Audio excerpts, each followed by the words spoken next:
పవన్ శ్రీహర్షి గారు ఏంటంటే RGC chief వాడిని ఎలిమినేట్ చేశారు.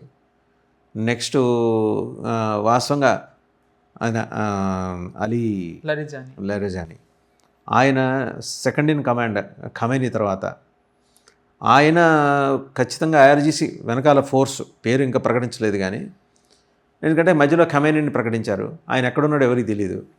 ఐతుల్లా ఖమేనీ కొడుకు ముస్తాబా ఖాన్ ఇరాన్లో ఉన్నాడో రష్యాలో ఉన్నాడో తెలియదు, ఉన్నా బతుకున్నాడో లేదో తెలియదు. అదొక పరిస్థితి. సో నెక్స్ట్ ఇన్ కమాండ్ ఎవరు? లరిజానీ లేపేశారు.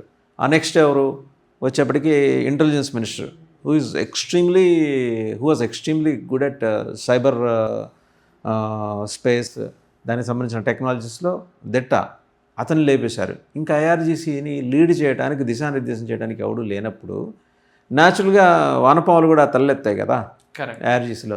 దాన్ని ట్రంప్ అడ్వాంటేజ్గా ఏమైనా తీసుకోవాలనుకుంటున్నాడా? ఛాన్సెస్ ఉన్నాయండి. సో ఇప్పుడు మీరు ఏదైతే ఒక క్రొనాలజీ చెప్పారో, మనం దాన్ని కనుక క్షుణ్ణంగా చూసుకున్నట్టయితే ఇరాన్లో 2 వర్గాలు ఉన్నాయి ఇప్పుడు. అది మనకి రుజువైంది. ఈ యుద్ధం మొదలైన తర్వాత గల్ఫ్ నేషన్స్కి పెజెష్కిన్ అపాలజీ చెప్తే ఐఆర్జీసీ వాళ్ళే అలాంటిది ఏమీ లేదని చెప్పి వాళ్ళు అన్న అపాలజీ ఎవరో కాదు లరేజానియే బెదిరించి నువ్వు మళ్ళీ రేపు పొద్దున మామూలుగా మాట్లాడేది లేదని మాట్లాడేది. సో మళ్ళీ వర్డ్స్ని వెనక్కి తీసుకోవాలి. సో దీన్ని బట్టి ఐఆర్జీసీది ఇన్ఫ్లుయెన్స్ మనకు అర్థమవుతుంది.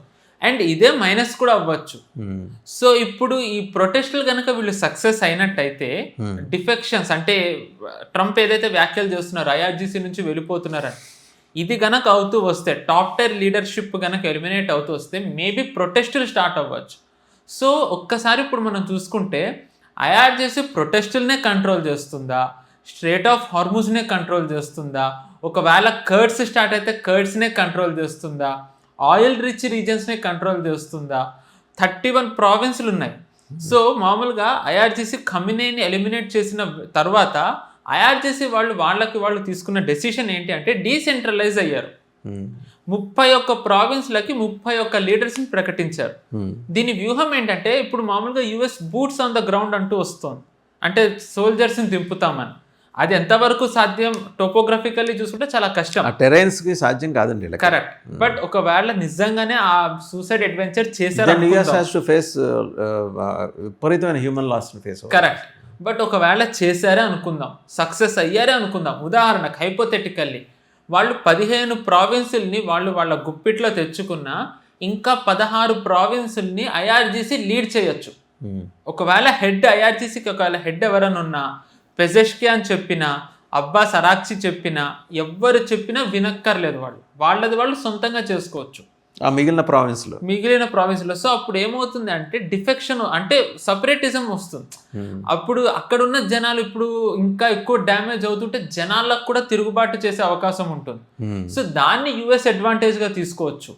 సో బేసికల్లీ యుఎస్ గ్రౌండ్ ఎలా సెట్ చేసిందంటే ఐఆర్జీసీ లీడ్ చేసే వాళ్ళంటే స్వతసిద్ధంగా స్వాభావికంగా వచ్చిన విభేదాల నుంచి అవకాశాలని మలుచుకోవాలని యుఎస్ చూస్తుందా, లేకపోతే విభేదాలు సృష్టించాలని చూస్తుందా? 2 అండి. Basically US World War II తర్వాత నుంచి యుఎస్ చాలా చోట్ల రెజ్యూమ్ చేంజ్ చేయగలిగింది. సామదాన భేద దండోపాయాలు అన్నీ వాడింది. మన నేబర్హుడ్ బంగ్లాదేశ్ మనకు ఉదాహరణ. నేపాల్, బంగ్లాదేశ్ అసలు ఎవరు ఊహించారు? శ్రీలంక, జెన్జీ అన్నారు, రకరకాలవన్నీ వాడారు. బట్ ఇరాన్ ఏంటంటే చాలా డిఫరెంట్ బాల్ గేమ్. బట్ అందుకే మేబీ వాళ్ళకి సమయం పడుతూ ఉండొచ్చు. కానీ at the end of the day US దగ్గర కావాల్సిన రిసోర్సెస్ ఉన్నాయి. ఇరాన్కి నిజానికి చెప్పాలంటే ఇప్పుడు అంత శక్తి ఉందా అంటే దాన్ని తట్టుకుని ఆపేటంత మిలిటరీలు ఇప్పుడు ఆపుతూ ఉండొచ్చు. బట్ ఒకవేళ గనక సిఐఏ కానివ్వండి, వేరే ఫోర్సెస్ అక్కడ గనక వేరే వాళ్ళని ప్రాపప్ చేసినట్టయితే ఐఆర్జీసీ మీద ఒత్తిడి చాలా పెరుగుతుంది. మల్టిపుల్ ఫ్రంట్స్ని ఐఆర్జీసీ హ్యాండిల్ చేయడం అనేది వాళ్ళకి చాలా ఛాలెంజ్ అవుతుంది. So maybe mid term election లోపు మనకి దీనిది ఒక పిక్చర్ వస్తే అవకాశం ఉంది. Right, then will continue this topic some time later. Okay. అయితే పవన్ శ్రీహర్షి గారు, ఇరాన్ దాడుల కారణంగా నష్టం చైనాక, ఇది కొంచెం వినటానికి డిఫరెంట్గా ఉంది. బట్టతలకి మోకాలకి ముడేసే కార్యక్రమం లాగా అనిపిస్తుంది చాలామందికి. బట్ కొంచెం డీప్గా చూస్తుంటే అది ఎక్కడో కనెక్ట్ అవుతుంది, నిజమేనా? అండ్ రెండోది, భారత్, రష్యా అండ్ అమెరికా 3 ఒకే లైన్లోకి వచ్చి అంటే కూటమి అనే మాట నేను అనలేను, కానీ ఒకే థాట్ ప్రాసెస్లో నడవబోతున్నాయా? సో ఇవి 2 ప్రశ్నలు అండి. సో మనం దీన్ని ఫస్ట్ చైనాది మనం కాన్సెప్ట్ తీసుకుని తర్వాత మీరన్న రష్యా దాంట్లోకి వద్దాం. సో బేసికల్లీ నేను గతంలో అన్నట్టుగానే ఈ ఇరాన్లో రెజీమ్ చేంజ్ మొదలైన దానికి మెయిన్ కారణమే చైనా. చైనాకి వెస్ట్ ఏషియాలో గ్రిప్ ఉంది అంటే దానికి కారణం ఇరాన్. సో ఇరాన్ గనక బలహీనపడి ప్రో యుఎస్ గవర్నమెంట్ వచ్చినట్టయితే చైనాకి వెస్ట్ ఏషియాలో ప్రభావం ఉండదు అండ్ ఇరాన్ నుంచి వచ్చే ఆయిల్ కూడా చైనాకి తగ్గుతుంది. So basically Trump second term వచ్చినప్పటి నుంచి సిస్టమిక్గా చైనాని వీకెండ్ చేయడంలోనే నా దృష్టి పెట్టారండి. 3 రీజన్లు. ఒకటి సౌత్ అమెరికా, యుఎస్ బ్యాక్యార్డ్. రెండోది వెస్ట్ ఏషియా. ఇందాక చెప్పినట్టుగానే ఇరాన్ ప్రభావం కనుక ఉన్నట్టయితే లెబనన్లో కానివ్వండి, ఇరాక్లో కానివ్వండి, సిరియాలో కానీ యుఎస్ని కంటైన్ చేయొచ్చు. రైట్. సో చైనాది అదొకటి. సో అందువల్ల ఇరాన్ మీద తన పట్టు ఉండాలని కోరుకుంటుంది చైనా. కరెక్ట్. మూడోది మన ఇండియన్ బ్యాక్యార్డే, చైనాకి, ఇండియాకి, పాకిస్తాన్, ఆఫ్ఘనిస్తాన్. సో మనం ముందర సౌత్ అమెరికాకు వచ్చినట్టయితే ట్రంప్ అధ్యక్షుడు అయిన తర్వాత ఆయన ఇచ్చిన ఫస్ట్ షాక్ పనామా కెనాల్ నుంచి చైనాను అవుట్ చేసేయడం. అక్కడి నుంచి చైనా వెళ్ళిపోయింది. తర్వాత సెట్ బ్యాక్ చైనాకి ఎక్కడ వచ్చిందంటే వెనిజుయేలన్ రెజ్యూమ్ చేంజ్ అవ్వడం వల్ల చైనాకి సుమారు 10 నుంచి 11% వచ్చే ఆయిల్ రిజర్వ్స్ వెనిజుయేలా ఆగిపోయాయి. దాని తర్వాత ఇప్పుడు క్యూబాలో సరే క్యూబా నుంచి ఏమన్నా వస్తుందంటే ప్రభావం ఉంటుంది. సో క్యూబాలో ఇప్పుడు ప్రెజెంట్ ఆల్రెడీ వాళ్ళు అమెరికా ఒక బ్లాకేడ్ పెట్టేసింది, నెవల్ బ్లాకేడ్. దానివల్ల ఏవైతే క్యూబా ఇంపోర్ట్ చేసుకుంటుందో ఏమీ రావట్లేదు, పవర్ లేదు ఇప్పుడు క్యూబాలో. దానివల్ల జనాలు తిరుగుబాటు మొదలెట్టారు. సో క్యూబన్ ప్రెసిడెంట్ ఇప్పుడు యుఎస్తో చర్చలు చేస్తున్నాడు. సో ఇక్కడ కూడా మెల్లగా చైనాది ప్రభావం తగ్గుతోంది. మరొక ముఖ్య దేశం ఏంటంటే చిలీలో ఇటీవల ఒక క్రిస్టియన్ ప్రెసిడెంట్ అయ్యాడండి. ఇంతకు ముందు ఉన్న లీడర్ సుమారు కొన్ని 2 to 3 decades ఆయన ఉన్నారు, ఇఫ్ ఐఎమ్ నాట్ రాంగ్. ఆయన ప్రో చైనా. సో ఇప్పుడు వచ్చిన క్రిస్టియన్ ఎవరైతే ఉన్నాడో ఇతను ప్రో యుఎస్. అండ్ ఇతను వచ్చి రాగానే రేర్ ఎర్త్ మినరల్స్తో డీల్ చేశాడు, యుఎస్తో చర్చలు మొదలుపెట్టాడు. చిలీకి హైయెస్ట్ కాపర్ రిజర్వ్స్ వరల్డ్లో ఉన్నది చిలీలో. సెకండ్ హైయెస్ట్ లిథియం రిజర్వ్స్ ఉన్నది చిలీలోనే. అండ్ రేర్ ఎర్త్కి లిథియం ఎంత ముఖ్యమో మనకి తెలిసిందే. అండ్ ఇదే రేర్ ఎర్త్ని ఆపుతోంది ప్రపంచం మీద, ముఖ్యంగా యుఎస్ మీద ఒత్తిడి తెస్తోంది ఎక్స్పోర్ట్ చేయకుండా ప్రపంచానికి చైనా. సో కరెక్ట్, ఇప్పటికిప్పుడు చైనా అంత చిలీ ఇవ్వగలుగుతుందంటే ఇవ్వలేదు, కానీ ఒత్తిడి తెస్తోంది. యుఎస్ ఒత్తిడి తేవడం స్టార్ట్ చేసింది, అంటే ఆల్టర్నేటివ్స్ చేయడం, ప్రభావం తగ్గించడం. సో ఇప్పుడు చూసుకున్నట్టయితే క్రమక్రమంగా సౌత్ అమెరికాలో చైనా ఇన్ఫ్లుయెన్స్ తగ్గిస్తూ వస్తుంది. మరొక ముఖ్య దేశం ఏంటంటే మెక్సికో. మనం గనక గుర్తు చేసుకుంటే ఈ అటాక్ జరిగే ముందర, వెస్ట్ ఏషియా ముందర మెక్సికోలో గ్యాంగ్ వార్ భీకరంగా జరిగింది, గ్యాంగ్స్కి ఫోర్సెస్కి మధ్య. చాలా మంది అది కేవలం నార్మల్ వార్ అనుకున్నారు, కానీ ఆ గ్యాంగ్స్ని కంట్రోల్ చేసేది చైనా ఫెంటనిల్ ఆ గ్యాంగ్స్కి పంపితే ఆ గ్యాంగ్స్ యుఎస్కి పంపుతూ వచ్చాయి. ట్రంప్ ఎప్పుడు అంటూ ఉండేవారు తరచూ, ఫెంటనిల్ మాకు పెద్ద థ్రెట్ అని. సో గ్యాంగ్స్ని ఎలిమినేట్ చేయడంతో చైనాకి అక్కడ కూడా ప్రభావం తగ్గింది. సో మీరు చూసుకుంటే సౌత్ అమెరికాలో ఎక్కడ America could able to contain those gangs. Yes, America చేయలేదు, అక్కడ మెక్సికోనే చేసింది, యుఎస్ ఒత్తిడి చేసింది. Or maybe boots on the ground కొంతమంది వెళ్తే జరిగి ఉండొచ్చు. సో మనం చూసుకుంటే సౌత్ అమెరికాలో ఒక్కసారిగా ఈ China just in a span of 1 year China ప్రభావం ఎక్కడి నుంచి యుఎస్ ఎక్కడికి తెచ్చిందో చూడొచ్చు. అండ్ తర్వాత మన బ్యాక్ యార్డ్ అంటే వెస్ట్ ఏషియా ముఖ్యం కాబట్టి దానికి వచ్చే ముందర ఒక చిన్న ఈ పాకిస్తాన్, ఆఫ్ఘనిస్తాన్ చూసుకుంటే చైనా పీస్కి ట్రై చేస్తోంది. అంటే మీరు చర్చలు చేయండి, ఎందుకంటే చైనాకి 2 దేశాలు ముఖ్యం, కానీ పాకిస్తాన్ దానికి ఒప్పుకోవట్లేదు, తరచూ ఆఫ్ఘనిస్తాన్ మీద దాడి చేస్తూ ఉంది. అండ్ ఇక్కడ యుఎస్ చైనా ఏదైతే ప్రెషర్ అననివ్వండి, నెగోషియేషన్ అననివ్వండి, అది పని చేయట్లేదు.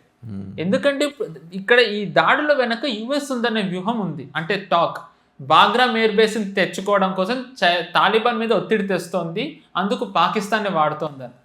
అంటే పాకిస్తాన్ ఇప్పుడు యుఎస్ ఇన్ఫ్లుయెన్స్ స్పియర్లో ఉంది. సో ఇక్కడ కూడా చైనా క్రమక్రమంగా ఎలా వీక్ అవుతుందో మనకు తెలుస్తుంది. అండ్ ఇప్పుడు వెస్ట్ ఏషియాకి వచ్చినట్టయితే ఇరాన్ ఆయిల్ కొంతమంది అంటున్నారు చైనాకి వెళ్తోందని.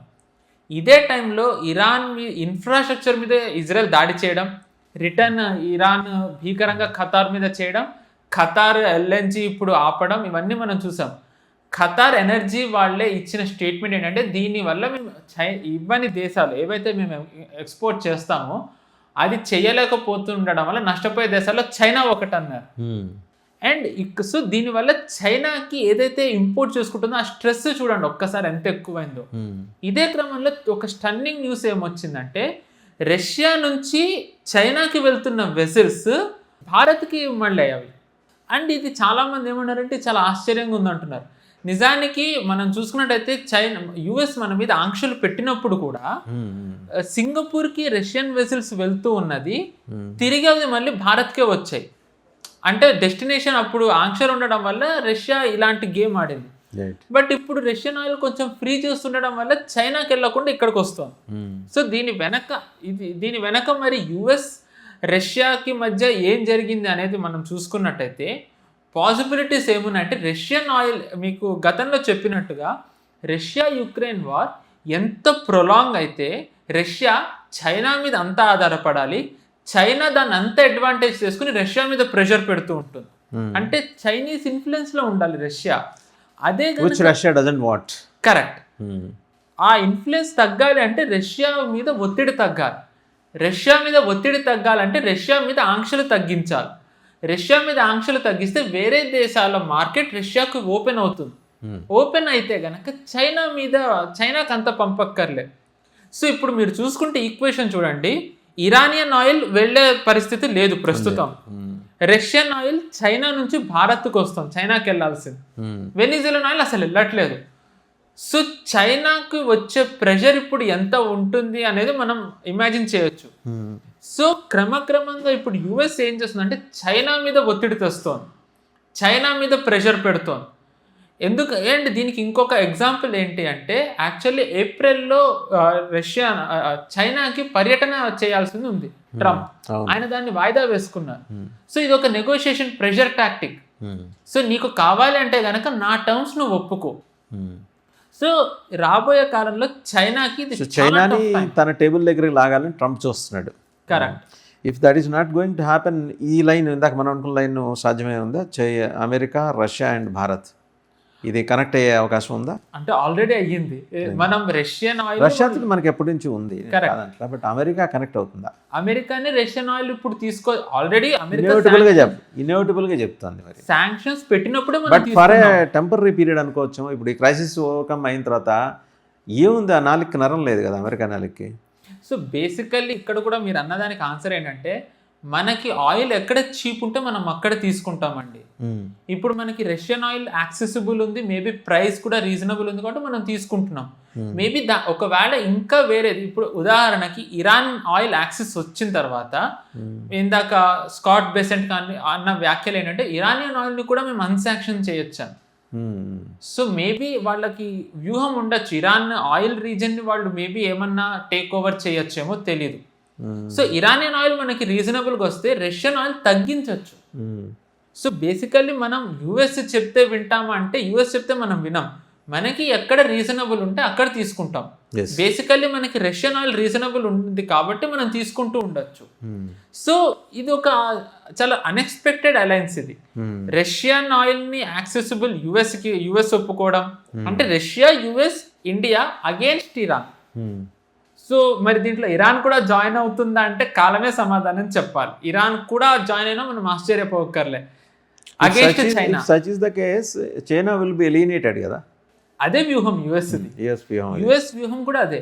ఇప్పుడు ఇందాక మీకు ఏదైతే డిస్టర్బెన్సెస్, ఒక డిఫెక్షన్, ఒక ఇంటర్నల్ కూ తయారు చేస్తుందో US, ఇమాజిన్ ఆ కూ వల్ల ఇరానియన్ ఆయిల్ US యాక్సెస్ వచ్చి US మనకి ఇచ్చినట్టయితే China will be in a very big trouble.